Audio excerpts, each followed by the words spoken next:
Hello everyone, how you doing? If Sukuna is so much stronger, then why did he fall in front of Gojo like this?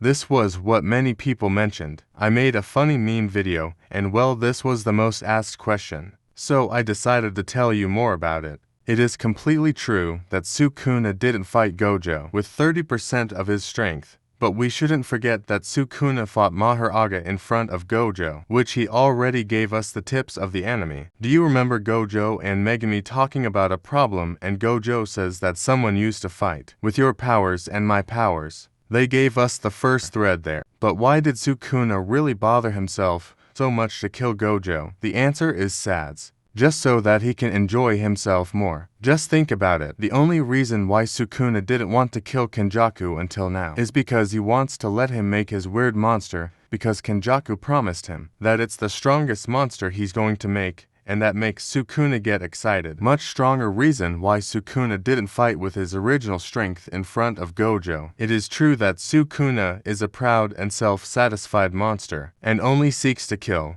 But in a way, it can be said that he respects his opponents in his own style. He knows that these things are not enough to defeat him, so he allows his opponent to use all his power and then kill them. Somehow, it makes them do their best. Not familiar to you. His fight against Jogo, that Sukuna could kill him very easily, but allowed him to use all his techniques. Even at the last moment, it was Sukuna who asked Jogo to use his own domain expansion, or in his fight against Higuruma. He said that this sword has the power to kill even Sukuna. Or the domain expansion that Higuruma uses was something that Sukuna had seen.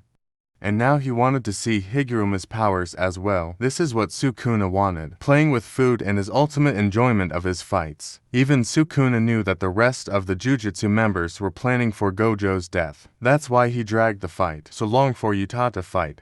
The power of domain expansion that Yuta used was very interesting for Sukuna and allowed him to do his job easily. Imagine that after all the blows that Yuji and Yuta gave him, after that Maki pierced Sukuna's heart with the most powerful sword he had. Still, Sukuna didn't fight with his full strength. The more Sukuna gets injured in the fight, he's just smiling, and that means he's enjoying his fight. Except for Gojo. Anyone who has fought against Sukuna has not survived more than 2 chapters. The first is Kishimo, which Sukuna allowed him to use his full power against. Kishimo only used his secret technique and finally died after 2 chapters. Higuruma is the next example. Yuta was the one who was bothering Sukuna.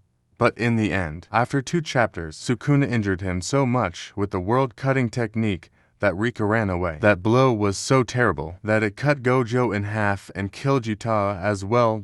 In the end, Maki, who was fighting well, was even able to defeat Sukuna's world-cutting technique, but Sukuna attacked him with Black Flash, and whether he is still alive or not is a question that no one knows. But Gojo, after defeating Sukuna, Gojo wanted to tell him the truth that he should have told him a long time ago, that his father is dead and who is his father's killer. This was one of the reasons why Gojo wore Toji's clothes. On the other side, Sukuna fought with Megumi's body in order to annoy Gojo, which of course was a forgiveness. As long as Megumi's soul was still alive or not so weak, Sukuna couldn't fight her original body. When Sukuna takes her true form, everyone is afraid that Megumi is dead. Well, this was a small part that I wanted to share with you. I hope you liked it.